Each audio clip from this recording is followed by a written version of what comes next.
अस्सलाम वालेकुम दोस्तों, मेरा नाम मोहम्मद शाह सलीम और आज मैं आपको फॉरेक्स मार्केट के बारे में बताऊंगा कि नेक्स्ट वीक जो 26 अगस्त से लेकर 30 अगस्त तक फॉरेक्स मार्केट का जो मेजर पेयर है वो कौन सा पेयर बाय में जाने वाला है और कौन सा जो पेयर है सेल में आने वाला है।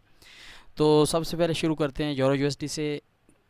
यूरो यूएसडी का ये जो टाइम फ्रेम है H4 टाइम फ्रेम यूज़ करता हूँ मैं।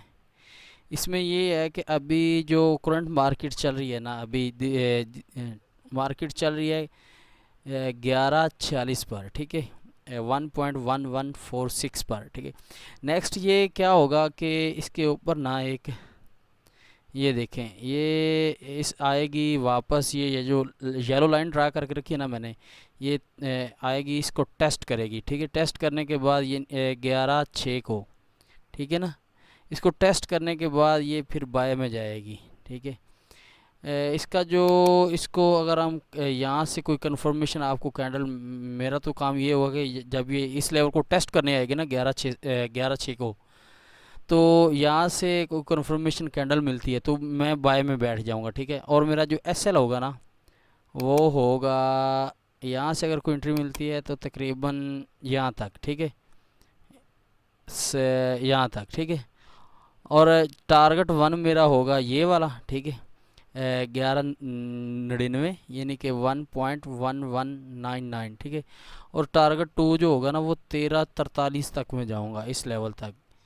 तो इसमें ये होता है कि जब ये टारगेट फर्स्ट आपका TP1 हिट होता है ना, तो जो होता है एसएल उसको ब्रेक इवन कर देते हैं, तो नेक्स्ट टारगेट जो होता है वो फिर उसकी तरफ चले जाते हैं। तो मतलब जो दोस्त ये पूछना चाह रहे हैं कि यार यूरो यूएसडी बाय जाएगा या सेल जाएगा, तो नेक्स्ट वीक तक ना ये बाय में रहने वाला है, ठीक है। तो उसके बाद जो अगला पेयर है GBP USD का, ठीक है, इसकी जो अगर अभी जो करंट प्राइस चल रही है वो 22.95 चल रही है, 1.2295।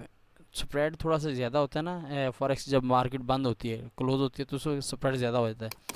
तो ये होगा कि ये वापस आएगी, ये इस लेवल को टेस्ट करेगी, येलो लाइन को 21.65 को, ठीक है। टेस्ट करने के बाद फिर ये बाय में जाएगी, ठीक है। 2373 तक वो TP1 होगा और TP2 26 तक होगा, ठीक है। तो कन्फर्म जब ये टेस्ट करेगी ना, तो ये आपको ढूंढनी होती है कि कंफर्मेशन बाय बाय में कैंडल, ठीक है। तो उसमें फिर ये होता है कि बंदा बाय में बैठ जाता है। TP1 23 तक आप लगा सकते हैं, 2373 तक। तो 26/10 तक आप जो है 26/10 तक इसका TP2 लेके जा सकते हैं। तो जो दोस्त इसमें ये है कि जो GBP USD है ना, ये नेक्स्ट वीक तक बाय में रहने वाला है। और जो नेक्स्ट पेयर है USD JPY, ठीक है, ये H4 टाइम फ्रेम में।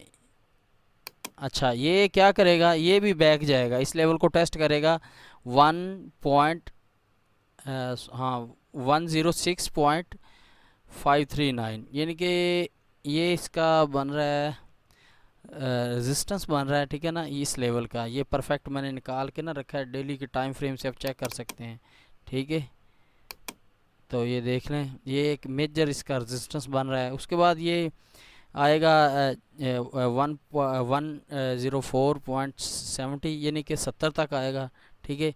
अगर आपको कुछ कंफर्मेशन कैंडल मिलती है तो आप सेल में बैठ जाएं। टेस्ट इसमें ये होगा कि ये इस लेवल को टेस्ट करेगी फिर सेल में जाएगा। मे बी अक्सर ये भी हो जाता है कि टेस्ट ना करे तो ये सीधा अपने टारगेट की तरफ डाउन चली जाए, ठीक है, इस तक। लेकिन फिर भी इसको टेस्ट करके वापस तो जाना पड़ेगा मेरे ख्याल से। तो मतलब कि USD JPY जो नेक्स्ट वीक तक है ना वो डाउन में रहने वाला है। तो उसके बाद ये AUD USD डेली के टाइम फ्रेम में आप देख सकते हैं, ये मेरी कैंडल है एक ट्रेड एक्टिव, लेकिन ये शॉर्ट टर्म के लिए है। ये ऊपर जाएगा, हम सेल में बैठे हैं, लेकिन ये क्लोज कर लेनी इंशाल्लाह ताला सुबह। तो ये 69 61 पर जाएगा, इस लेवल को टेस्ट करने के बाद ये डाउन आने वाला है, ठीक है। डाउन आएगा 66 41 पर, ठीक है। तो डेली टाइम फ्रेम में आपको दिखाता हूँ, मतलब कि ये जो AUD USD है ना, ये नेक्स्ट वीक में डाउन रहने वाला है। तो उसके बाद मेरे पास NZD USD का पेयर है, ठीक है। ये मेरे ख्याल से अभी इस लेवल को टेस्ट करेगा। हो सकता है इस लेवल से ये वापस आ जाए, मे बी इस लेवल को क्रॉस भी कर सकता है, इसके चांस हैं। बाय में भी जा सकता है, लेकिन अगर बाय में जाता भी है ना, तो अभी जो करंट प्राइस चल रही है वो 63-92 पे चल रही है, ठीक है। तो ये इस लेवल को टेस्ट करके वापस आ सकता है, लेकिन ज़्यादा जो 90% इसके चांस है ना, ये 64-19 को ना क्रॉस कर जाएगा, फिर इस लेवल से ना ये वापस आ सकता है, ठीक है। इस 65 तक ये जाएगा, इस लेवल से डाउन आएगा, उम्मीद तो है। बाकी फॉरेक्स मार्केट में कुछ भी 100% नहीं होता, ये एनालाइजेशन होती है, ये फेल भी हो जाती है, ठीक है। लेकिन आप अगर मनी मैनेजमेंट को फॉलो करेंगे तो कभी भी लॉस नहीं होगा आपको। और मतलब कि NZD USD नेक्स्ट वीक तक डाउन में आ सकता है, बाय में जाएगा लेकिन डाउन में ज़रूर आएगा ये। तो USD CHF का नेक्स्ट पेयर है, ये इस लेवल को टेस्ट करेगा, लाजमी वापस जाएगा। अभी करंट प्राइस चल रहा है 97-52, फिर ये जाएगा 98-17 को टेस्ट करेगा इस लेवल को, ठीक है। फिर ये सेल की तरफ आएगा, ठीक है। TP1 इसका होगा 96-34 का, और TP2 नहीं है, TP1 में ही जाएगा मेरे ख्याल से ना। इसका मैं देख लेता हूँ, हाँ TP1, क्योंकि मूवमेंट फिर इसकी काफ़ी ज़्यादा हो जाएगी ना, तो तकरीबन हाँ इससे ज़्यादा, क्योंकि मूवमेंट भी इसने वीक में करनी होती है ना अपने हिसाब से। तो अगला पेयर USD कैड का है मेरे पास, ठीक है। USD कैड जो है ना, ये नेक्स्ट वीक अभी जो करंट प्राइस चल रही है इसकी, ये चल रही है 32-83, ठीक है। ये जाएगा, ठीक है। ये अभी ये मार्केट ने ना ट्रिपल टॉप लगाया है, ये आप देख सकते हैं, मार्केट ने ट्रिपल टॉप लगाया है। तो इस लेवल तक आएगी लाजमन, 32 तक लाजमी आएगी, ठीक है। अगर इसमें कोई कंफर्मेशन कैंडल मिलती है तो फिर आप बाय में बैठ सकते हैं। तो चांस तो इसके बाय के हैं ना, ये एक तरह का ना, ये एंगल भी ये मैं को क्लियर करवा देता हूँ। अब ट्रेंड चैनल भी बन रहा है, ठीक है ना, ठीक। ये आप USD कैड में H4 में अप ट्रेंड चैनल भी बन रहा है, ठीक है। ये परफेक्ट है, ठीक है। तो ये ऊपर भी है ना,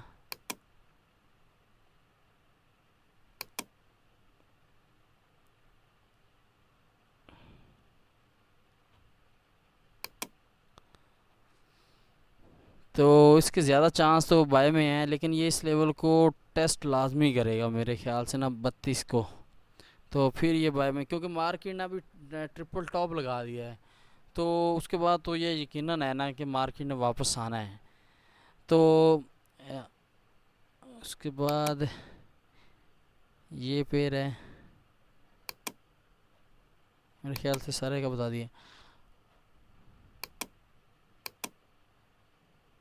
और ये हमेशा आप मनी मैनेजमेंट को फॉलो करते रहें, ठीक है, इसी से कामयाबी है फॉरेक्स मार्केट में। तो जो लॉट साइज़ होती है ना, वो छोटी लगाया करें, उससे ही प्रॉफिट आप गेन कर सकते हैं। लेकिन स्काल्पिंग के लिए लॉट साइज़ जो होती है ना, वो बड़ी आपको लगानी पड़ती हैं। तो बाकी ये अगर मार्केट इस लेवल तक आती है ना, तो मेरे ख्याल से ये हेड एंड शोल्डर पैटर्न भी बन रहा है ना, ये यू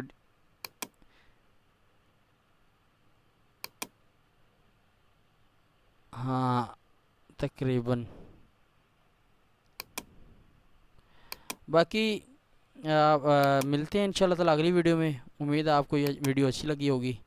ओके, अल्लाह हाफिज़।